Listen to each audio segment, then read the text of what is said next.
Today I really want to discuss Sunrise on the Reaping by Suzanne Collins. I really enjoyed the Hunger Games series when it first came out. I think the spin it took on things like Battle Royale was really interesting.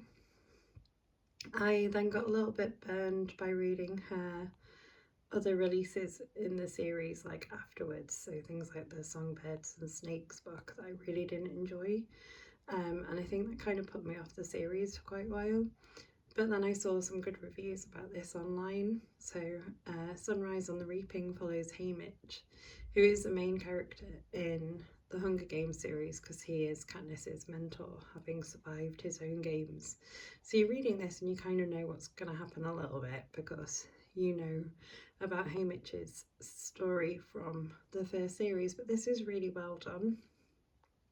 And it kind of introduces you to some of the people who you meet a lot of years later, sort of with the Hunger Games series, but a bit earlier. So you see how they enter into getting involved in the games. So you meet Effie, for instance, in this one, who's the lady who announces the names at the reaping.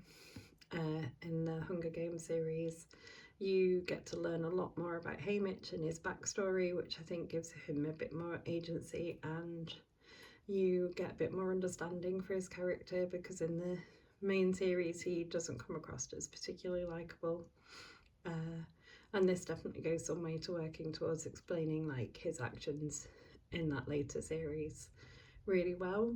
I think this is what she should have led with when she started writing Hunger Games spin-offs, because I think a lot of people may be a little bit like me and a bit sort of lost with why she chose to write about Snow in Songbirds and Snakes when this one is such a good